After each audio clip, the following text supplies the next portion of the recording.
Assalamualaikum warahmatullahi wabarakatuh. Saya Fajar Rizky Rumi dari kelas 3D D4 Destinasi Wisata. Kali ini saya akan membahas hal-hal apa saja yang saya pelajari sebelum ujian tengah semester. Yang pertama adalah hierarki Maslow.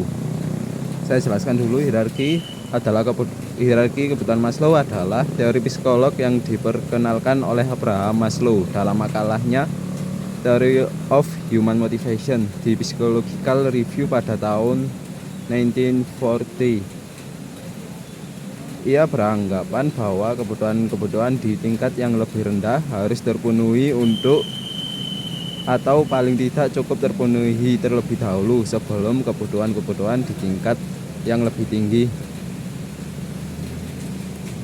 Nah, ini adalah contoh piramida dari hierarki Maslow.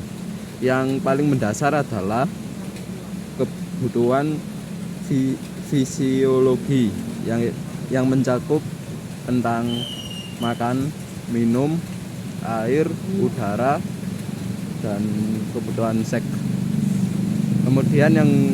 Kemudian jika sudah terpenuhi, manusia akan memiliki motivasi untuk menuju ke tingkatan lanjutnya, yaitu kebutuhan rasa aman atau need safety.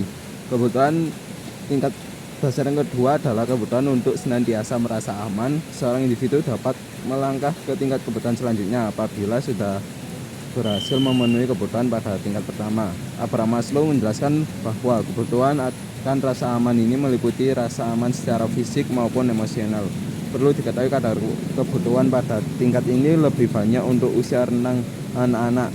Hal itu dikarenakan anak-anak masih memiliki tingkat kewaspadaan yang masih rendah, sehingga pendamping orang tua lebih diperlukan.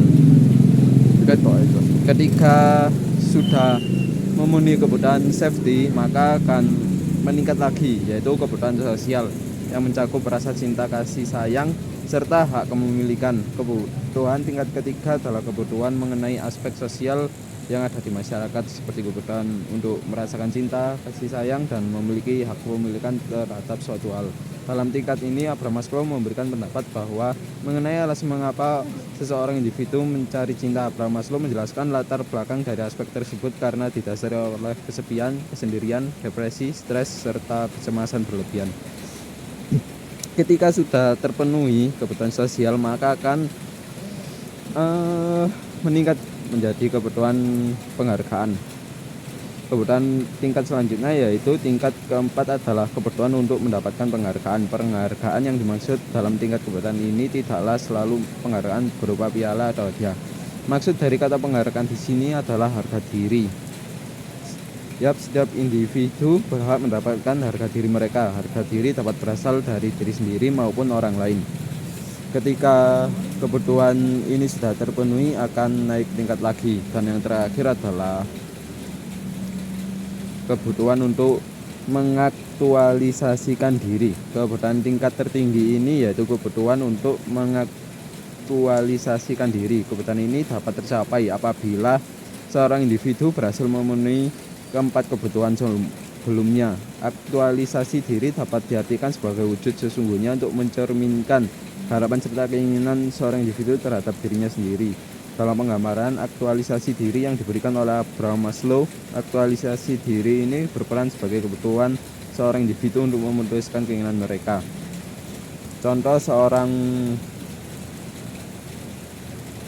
pelukis yang akan memberikan lukisannya untuk kebutuhan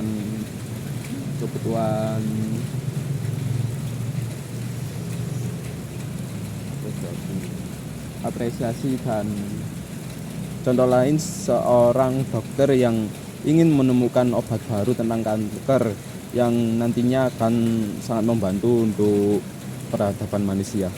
Sekian, terima kasih presentasi dari saya.